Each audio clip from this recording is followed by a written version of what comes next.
আসসালামু আলাইকুম সকলকে। আমি মোহাম্মদ আবু সাইদ রহমান, পড়াশোনা করছি ঢাকা বিশ্ববিদ্যালয়ে। তোমরা জানো যে আমরা এসএসসি ইনকোর্স ডিটেইলস ক্লাসের বৃত্ত সম্পর্কে আলোচনা করছিলাম। তো বৃত্তের যে টাইপটা সম্পর্কে এবার আমরা আলোচনা করব সেটা হচ্ছে যে আমাদের স্পর্শক রিলেটেড যে সমীকরণগুলো আছে সেগুলো নিয়ে, অর্থাৎ বৃত্তকে বিভিন্নভাবে আমাদের একটা সরল রেখা স্পর্শ করতে পারে, সেই স্পর্শকের সমীকরণ কিভাবে বের করতে হয়, স্পর্শকের শর্ত কি, আসলে স্পর্শক হলে কি কি ঘটনা ঘটতে পারে, এই জিনিসগুলো নিয়ে মূলত এবার কিন্তু আমরা আলোচনা করব। তো চলো আমরা শুরু করি। সো আমরা যদি দেখি প্রথম যে কেসটা, সেটা হচ্ছে কি যে বৃত্তের স্পর্শক ও অবিলম্বের সমীকরণ। অর্থাৎ আমি যদি এরকম একটা বৃত্ত আঁকি, এই বৃত্তের উপরস্থ কোনো একটা বিন্দুতে স্পর্শকের সমীকরণ, অর্থাৎ বৃত্তের উপরস্থ, মাস্ট বি মনে রাখবা যে বৃত্তের উপরস্থ কোনো বিন্দুতে যদি আমার স্পর্শকের সমীকরণ বের করতে বলা হয়, তাহলে আমরা সেটা কিভাবে বের করব। যে ধরো এই বৃত্তের সমীকরণটা হচ্ছে আমার x square plus y square plus 2gx plus 2fy plus C equal to 0, তাই না? ওকে, সুন্দর। মনে রাখবা যে স্পর্শকের সমীকরণের ক্ষেত্রে কিছু চেঞ্জ আসবে। কি কি চেঞ্জ আসবে? এক্স স্কোয়ার হয়ে যাবে x1, ওকে। অর্থাৎ এই বিন্দুটা যদি x1, y1, অর্থাৎ বৃত্তের উপরস্থ কোনো বিন্দু যদি x1 y1 হয়, তাহলে এক্স স্কোয়ার হয়ে যাবে x1, y স্কোয়ার হয়ে যাবে y1, ঠিক আছে। এক্স যে অংশটুকু আছে, ঠিক আছে, সেই এক্স অংশটুকু হয়ে যাবে কি x প্লাস x1, ওকে, এবং y অংশটুকু হয়ে যাবে y প্লাস y1, এবং সি অংশটুকু সি থাকবে, ওকে। তাহলে আমার বৃত্তের ইকুয়েশনটা আসছে কি x1, অর্থাৎ এক্স স্কোয়ারের জায়গায় কি x1 plus y1 plus 2g x plus x1 divided by 2, এখানে ডিভাইডেড বাই কি হবে 2 হবে, ঠিক আছে।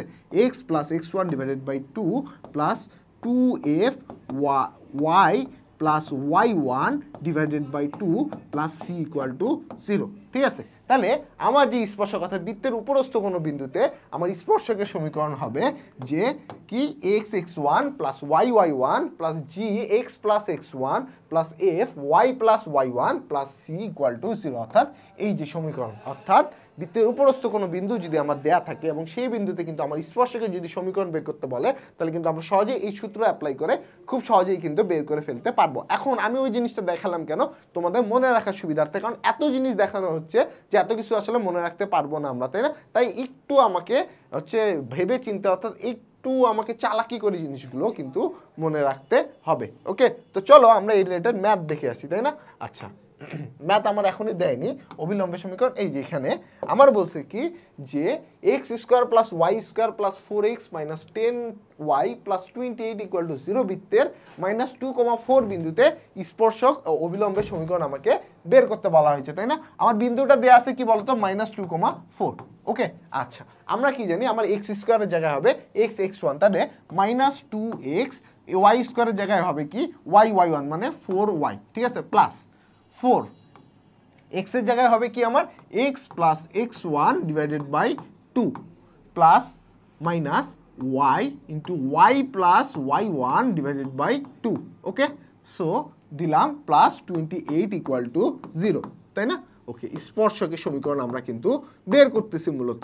তাহলে এখান থেকে আমরা কি পাই -2x plus 4y plus 2x minus 4 minus 5y, আচ্ছা y1 লিখছি যেহেতু, এটাকে আমরা একটু ঠিক করে ফেলি। তাহলে আমরা জিনিসটা যদি ঠিক করি তাহলে কিন্তু আমার আসছে কি মূলত যে এখানে y প্লাস 4, তাই না? সুন্দর। তাহলে আমার এখানে আসে কি যে আমি যদি কাটি তাহলে এখানে -5y মাইনাস 20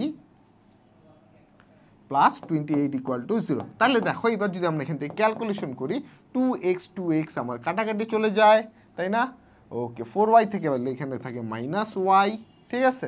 ওকে, -24 থেকে +28 মানে +4, তার মানে y ইকুয়াল টু 4 কিন্তু আমার এই যে এই বৃত্তটা যেটা আছে এই বৃত্তকে স্পর্শকারী রেখার সমীকরণ, সেটা কোন বিন্দুতে বলতো 2,4 বিন্দুতে আমার স্পর্শকারী যে সরল রেখার সমীকরণ সেটা আসবে কি বলতো y ইকুয়াল টু 4। আচ্ছা, এবার আমাকে পরের কোশ্চেনটা বলছে অভিলম্বের সমীকরণ। অভিলম্ব কি আসলে, যে এই যে স্পর্শকের উপর যদি আমরা একটা লম্ব আঁকে দেই, ঠিক ওই বিন্দুটাতে, যে বিন্দুটাতে আমাকে বৃত্তটাকে স্পর্শ করছে, তাহলে সেটাকে বলবো আমরা অভিলম্বের সমীকরণ। তার লম্বের সমীকরণ, লম্বের সমীকরণের ক্ষেত্রে আমরা কি জানি, যে আমার যেহেতু এই রেখাটা কোন বিন্দুগামী, দেখো তো 2,4 বিন্দুগামী। আমি যদি এটাকে একটা অক্ষের সাপেক্ষে চিন্তা করি, তাহলে আমি ঠিক ডানে বা বামে যাইতে পারি। আমি যদি অবিলম্বে ঠিক ডানে বা বামে যাই, সবসময় আমার কিসের মানটা চেঞ্জ হবে বলতো, যে আমার এক্স এর মানটা চেঞ্জ হচ্ছে, তাই না? সরি, আমরা এখানে একটু জিনিসটাকে কারেক্টভাবে ভাবি। ওকে, আচ্ছা, আমি যদি চিত্রটা এই ম্যাথের সাপেক্ষে আঁকি, তাহলে আমার বৃত্তটা ঠিক কাইন্ড অফ যে y=4 যদি এই বিন্দুটা হয়, ঠিক আছে, তাহলে আমার ঠিক এই বিন্দুটা কত, 2,4, তাই না? সো আমার বৃত্তটা যদি হয় এরকম, তাই না, তাহলে আমাকে ঠিক স্পর্শ করতেছে উপরের অংশটুকুতে, তাই না? উপরের অংশটুকুতে যে স্পর্শ করতেছে, তার মানে এই যে ঠিক এই জায়গাটাতে আমাকে বৃত্তটাকে স্পর্শ করছে, তাই না? 2,4, যেখানে স্পর্শকে দেখার আমরা সমীকরণ পেয়ে গেলাম কি, যে y=4, তাই না? ওকে, সুন্দর। এবার আমাকে অভিলম্বের সমীকরণ বের করতে বলছে। অভিলম্ব কি আসলে, এই যে এইটা, তাই না? তার মানে আমরা স্পর্শ বিন্দুর উপর যদি লম্ব আঁকি, সেটাই কিন্তু মূলত আমার অভিলম্ব। তাহলে এই অভিলম্বের উপরে বা নিচে যেদিকেই যাই, আমার কিন্তু আসলে স্থানাঙ্ক চেঞ্জ হচ্ছে না, তাই না? কিসের স্থানাঙ্ক চেঞ্জ হচ্ছে না, এক্স এর স্থানাঙ্ক চেঞ্জ হচ্ছে না। তাহলে আমার এখানে কি হবে, x=2 হবে আমার অভিলম্বের সমীকরণ। ওকে, আচ্ছা, তাছাড়া অন্য কিভাবে বের করতে পারি, আমার এই ইকুয়েশনটা দেখো, 0 × x + y=4। যারা সরলরেখা অলরেডি মানে করছো, তারা অলরেডি জানো যে এই রেখার উপর যদি আমি একটা তোমার লম্ব রেখা সমীকরণ আঁকতে চাই, তাহলে আমার সহগের ট্রান্সফার হয় আর সাইনের জাস্ট চেঞ্জ হবে, তাই না? তো সহগের যদি ট্রান্সফার করি আমরা 0 × y, এখানে x, তাই না? ওকে, + k=0।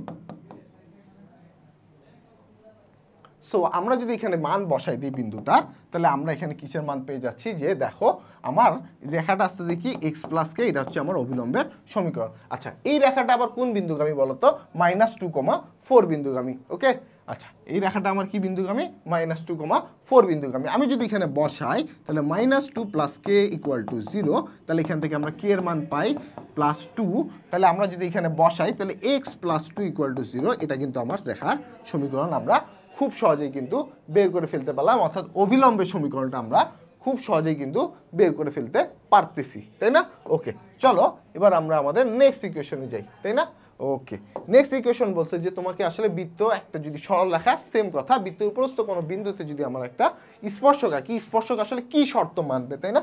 শর্তটা আমরা এখানে বলেছে c = ±√m² + 1। আমি তোমাদেরকে একটু ভাঙে কথাটা বলি, যে দেখো আমরা যদি এই 0 বিন্দু থেকে এই সরলরেখার উপর একটা লম্ব দূরত্ব আঁকি, লম্ব দূরত্ব নেই, অর্থাৎ এই যে কেন্দ্র থেকে এই স্পর্শকের উপর লম্ব দূরত্ব হবে মাস্ট বি, দেখো তো এখান থেকে ব্যাসার্ধের সমান, কারণ ব্যাসার্ধটুকু অংশটুকুই তো আমার লম্ব দূরত্ব, তাই না? তাহলে লম্ব দূরত্ব হবে আমার ব্যাসার্ধের সমান। তাইলে আমার যদি লম্ব দূরত্ব ব্যাসার্ধের সমানই হয়, তাহলে বৃত্তের কোনো উপরস্থ বিন্দুতে আমার ওই স্পর্শকটা আসলে মানে ওই যে রেখাটা, ওই রেখাটা আসলে বৃত্তের উপরস্থ কোনো বিন্দুতে মূলত স্পর্শক হবে। জিনিসটা কিভাবে দেখো, আমার এখানে একটা ম্যাথটা বলছে একটা বৃত্তের সমীকরণ আমাকে দিয়ে দিছে, দিয়ে বলছে অঙ্কিত স্পর্শক এই রেখার সমান্তরাল হলে স্পর্শকের সমীকরণ আমাকে নির্ণয় করতে বলা আছে। এর আগের মতো কিন্তু বৃত্তের উপরস্থ কোনো বিন্দু আমার কিন্তু দেয়া নাই। তাহলে এবার আমাকে কি করতে হবে, জিনিসটা আমাকে করতে হবে যে আমার যেহেতু স্পর্শকটা এই রেখার সমান্তরাল, তাহলে ধরলাম আমার স্পর্শকটা হচ্ছে 5x - 12y + k = 0, যেখানে আমার কেটা অজানা, তার মানে আমাকে কেটাই বের করতে হবে, তাই না? আচ্ছা, আমরা যদি এই বৃত্তটা লিখি, তাহলে বৃত্তের ইকুয়েশনটা আসতেছে x² + y² - 8x - 10y - 8 = 0। আচ্ছা, এই বৃত্তের ক্ষেত্রে যেহেতু আমরা জানি লম্ব দূরত্ব ব্যাসার্ধের সমান, লম্ব দূরত্ব অর্থাৎ আমি বলতে যাচ্ছি যে এখানে ওরা কোশ্চিনটা বলছে, এখানে কেন্দ্রটা আমরা জানা, এই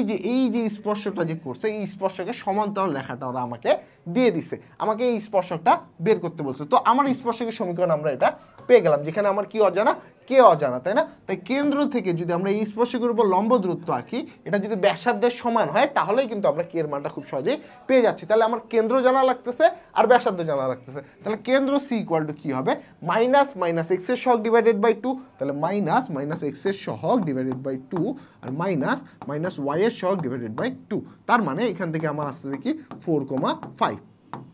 আচ্ছা, তাহলে আমার ব্যাসার্ধ আর ইকুয়াল টু হবে কি রুট ওভার জি স্কোয়ার মানে 4 স্কোয়ার প্লাস 5 স্কোয়ার, ঠিক আছে, মাইনাস মাইনাস 8। ওকে, তাহলে আমরা এখান থেকে পাই 16 যোগ 25 মানে 16, 25 আর 8, ঠিক আছে। তাহলে 24 আর 25 যোগ করলে আমরা 49, মানে আমাদের লম্ব দূরত্ব 7 আমরা কিন্তু পেয়ে যাবো, মানে সরি আমরা ব্যাসার্ধ আমরা 7 পেয়ে গেছি। ওকে, আচ্ছা সুন্দর।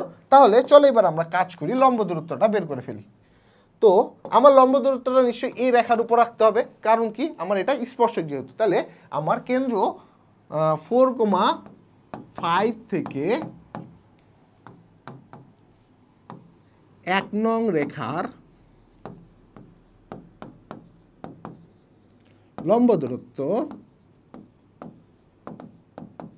ডি, লম্ব দূরত্ব ডি ইকুয়াল টু কি, আমরা কি লম্ব দূরত্বের ক্ষেত্রে জানি যে বিন্দুগুলো আমার এই রেখায় খুব সুন্দর করে বসাই দিতে হবে। তাহলে আমরা যদি বসাই দিই তাহলে আমরা এখানে পাই 20 মাইনাস 60 প্লাস কে, তাই না, divided by root over 5 square plus 12 square. তাহলে এখান থেকে আমরা কি জানতেছি যে অংশটুকু আমার আসবে, সেই অংশটুকু আসতেছে কি, দেখো যে 20 থেকে 60 বিয়োগ করলে আমার এখানে আসে কি যে -40 প্লাস কে ডিভাইডেড বাই 13। এটা কার সমান হবে, এটা নিশ্চয়ই এই ব্যাসার্ধের সমান হবে। তাহলে ইকুয়াল টু কি 7, তাই না। তাহলে আমার এখানে যদি লিখি, আমরা যদি প্লাস মডুলাসটা উঠাই দেই তাহলে আমার আসে কে মাইনাস 40 ইকুয়াল টু 7 তেরো কত হয় 51, তাই না। তো 51 যদি আমি মডুলাস উঠাই তাহলে সমানের অপোজিট পাশে আমার প্লাস মাইনাস হবে। সো একবার প্লাস ধরলে আমার কে এর মানটা আসে কত, কে এর মানটা আসে 91, আর মাইনাস ধরলে কে এর মানটা আসে আমার -11। তাহলে আমি যদি এখানে কে এর মানটা বসাই দিই তাহলে কিন্তু আমি এই যে রেখার সমীকরণ সেটা খুব সহজে বের করে ফেলতে পারবো। আশা করি তোমরা বুঝছো। চলো আমরা এখানে সলিউশনটা দেখে আসি। এই যে আমাদের এখানে দেখো সলিউশনটা দিয়ে দেওয়া হয়েছে, তাই না। ওকে ওকে, আমরা এখানে একটা ক্যালকুলেশনে ভুল করছিলাম, আসলে 13-র সাথে 7 গুণ করলে আসলে 51 হয় না 91 হয়, ঠিক আছে। সো এটা হচ্ছে তোমরা হচ্ছে ক্যালকুলেশন, যেহেতু আমার কাছে ক্যালকুলেটর নেই আমি ক্যালকুলেশনগুলো করতে পারতেছি না, বাট তোমরা এটা ঠিকভাবে করে দেবা। বাট প্রসিডিউর কিন্তু এটাই, ওকে, প্রসিডিউর এটাই। তাহলে আমাকে যদি কখনো স্পর্শকের সমান্তরাল রেখা দিয়ে দেওয়া থাকে এবং স্পর্শকের সমীকরণ যদি আমাকে বের করতে বলা হয় তাহলে কিন্তু আমরা ঠিক এই প্রসিডিউরে বের করবো। আশা করি তোমরা সকলেই জিনিসটা বুঝছো, তাই না। এখানে সেম একটা ম্যাথ দিছে, বাট ম্যাথটা আমাকে বলছে কি, দেখো তো যে দেখাও যে x minus 3y equal to 5 রেখাটি এই বৃত্তকে স্পর্শ করে। আচ্ছা, আমাকে প্রথমে কথা বলতে বলছে যে আমাকে দেখাইতে বলছে। আমার দেখানোর ক্ষেত্রে শর্ত কি, দেখানোর ক্ষেত্রে আমরা শর্ত জানি যে আমার লম্ব দূরত্ব যদি ব্যাসার্ধের সমান হয়ে যায় তাহলে কিন্তু আমরা বলতে পারি যে সেটা আমার স্পর্শক। তাহলে প্রথমে আমি কি করি, বৃত্তটা থেকে ব্যাসার্ধটা, কেন্দ্র আর ব্যাসার্ধ বের করে নিই। কেন্দ্র কি হবে আমার 3 হবে আর -4 হবে, তাই না। ওকে, ব্যাসার্ধ আমার কি হবে রুট ওভার 25 মাইনাস 15, তার মানে এখানে আমার আসে 4। তাইলে আমরা কেন্দ্র থেকে এই রেখার উপর লম্ব দূরত্ব বের করলে সেটা যদি 4-এর সমান হয় তাহলে আমরা বলতে পারি যে আসলে স্পর্শ করে, তাই না। ওকে, তাহলে যেহেতু স্পর্শ করে, তাহলে স্পর্শ করলে আমার তোমার হচ্ছে 3, -4 থেকে লম্ব দূরত্ব ডি ইকুয়াল টু হবে কি, দেখো যে এখানে কি হবে, আমাকে জাস্ট বিন্দুগুলো বসাতে হবে। তাহলে 3 প্লাস 12 মাইনাস 5, আচ্ছা হ্যাঁ, divided by root over 1 square plus 3 square, তাই না। ওকে, সুন্দর। তাহলে আমরা এখান থেকে পাই √10।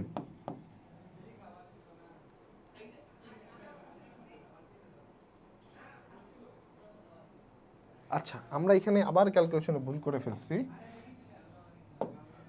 25 থেকে 15 বাদ দিলে আমার এখানে থাকে কি √10, তাই না। ওকে, সুন্দর। আমার এখানে কি থাকে √10। ওকে, আচ্ছা সুন্দর। তাহলে আমার এখানে কি 13, দেখো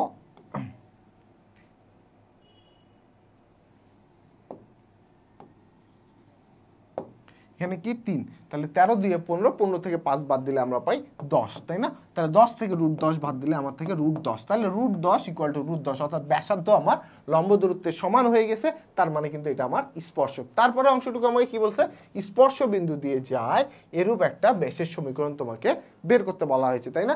সো আমাকে আসলে স্পর্শ যে করছে তাহলে স্পর্শ বিন্দুটা আমাকে জানতে হবে। এখন স্পর্শ বিন্দু আমরা কিভাবে জানতে পারি, স্পর্শ বিন্দু জানতে পারি আমরা এই সমীকরণটা যদি এই বৃত্তে বসাই দিই তাহলে কিন্তু আমরা ছেদ বিন্দু পেয়ে যাই, তাই না। তাহলে ছেদ বিন্দু মানে স্পর্শ, স্পর্শের ক্ষেত্রে একটা ছেদবিন্দু থাকবে। স্পর্শ বিন্দু পেয়ে গেলে আমরা কিন্তু বেশের দুই প্রান্ত বিন্দু দিয়ে আমরা আসলে বেশের সমীকরণ কিন্তু খুব সহজেই বের করে ফেলতে পারবো। সো আশা করি তোমরা বুঝছো যে এখানে পুরো সলিউশনটা দিয়ে দেওয়া হয়েছে, তাহলে খুব সহজেই বের করে ফেলতে পারবা তুমি, তাই না? ওকে, আরেকভাবে তুমি কিন্তু এই স্পর্শ বিন্দুটা মানে স্পর্শ যে ব্যাসের সমীকরণ সেটাও বের করতে পারো। সেটা কিভাবে? আমি যদি বলি যে দেখো এটা আমার কেন্দ্র, এটা আমাকে স্পর্শ করছে, তার মানে এই রেখার উপর যে হচ্ছে আমার হচ্ছে ব্যাসার্ধটা আছে, ব্যাসার্ধটা মানে ব্যাস যে রেখাটা আছে সেটা এই স্পর্শকের উপর লম্ব। এতটুকু তো আমরা মোটামুটি শিওর হচ্ছে। যেহেতু লম্ব হচ্ছে তাহলে আমার এই ব্যাসের সমীকরণ অর্থাৎ এর সমীকরণটা কি হবে? ব্যাসের সমীকরণ অংশটুকু হবে আমার যে দেখো আমার যদি লম্ব রেখার সমীকরণের ক্ষেত্রে আমরা কি জানি, এখানে 3x এখানে y, এখানে সাইন কি আছে মাইনাস, তাহলে আমার জাস্ট সাইন চেঞ্জ হবে, এখানে প্লাস হয়ে গেল, ইকুয়াল টু দেখো আমার কি কেন্দ্রগামী, এই যে লম্ব অর্থাৎ ব্যাসের সমীকরণ এটা কি কেন্দ্রগামী, তাহলে কেন্দ্রবিন্দুটা যদি আমরা বসাই অর্থাৎ আমরা কেন্দ্র কত পেয়েছি 3, মানে 9 - 4, তার মানে আমরা এখান থেকে পাচ্ছি 3x + y = 5। এটা কিন্তু আমার মূলত এই যে তোমার হচ্ছে ব্যাসের সমীকরণ। আশা করি তোমরা বুঝছো। ওকে, তো চলো আমরা আমাদের নেক্সট স্লাইডে চলে যাই। নেক্সট যে স্লাইডের টাইপ সেটা হচ্ছে আমরা এতক্ষণ বৃত্তের উপরস্থ কোনো বিন্দু থেকে স্পর্শক দেখছি, তাই না? আচ্ছা, এবার আমাকে যে স্পর্শকটা বলা হয়েছে সেটা বৃত্তের বহিস্থ কোনো বিন্দু থেকে অঙ্কিত স্পর্শক। ঠিক আছে, বৃত্তের কোন বিন্দু থেকে?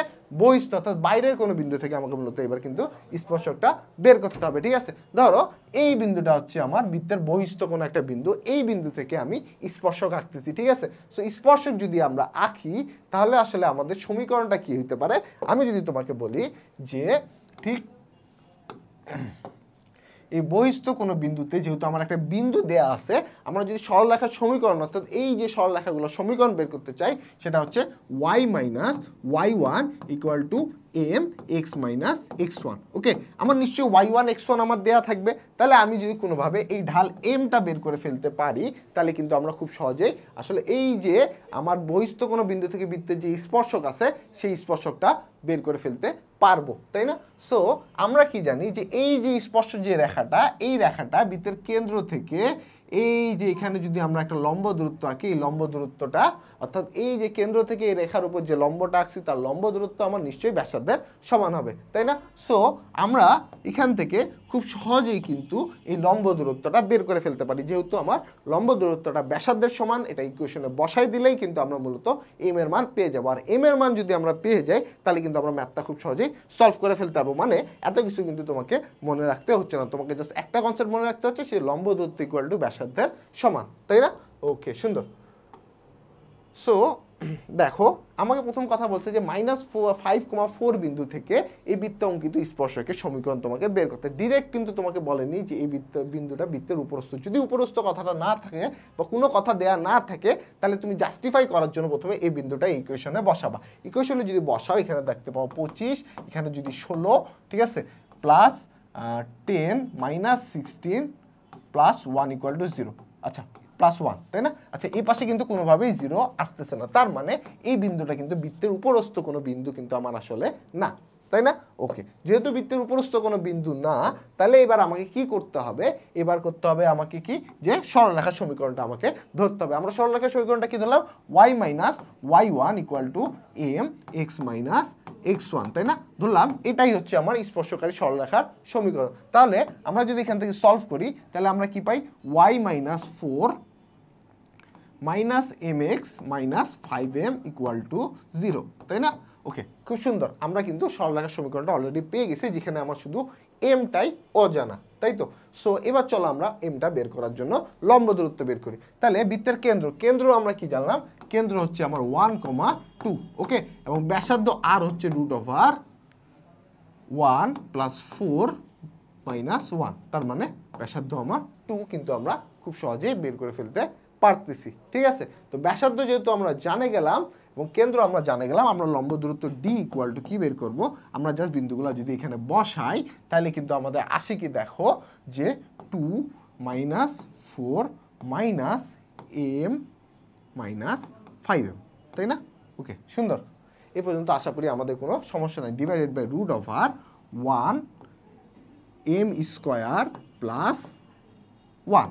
ওকে, আচ্ছা, তার মানে আমি যদি এখান থেকে ক্যালকুলেশনটা দেখি তাহলে আমার এখানে আসতে কি দেখো তো যে আমার এখানে 2 - 4 মানে হচ্ছে তোমার -2 আর -6m গোটা মাইনাসগুলোকে যদি বের করে দাও তাহলে 2 + 6m divided by √m² plus 1 এতটুকু অংশ আমার কিন্তু চলে আসলো, তাই না? আচ্ছা, এতটুকু অংশ অর্থাৎ 2 + 6m divided by √m² plus 1 equal to হচ্ছে আমার 2 এর সমান, তাই তো?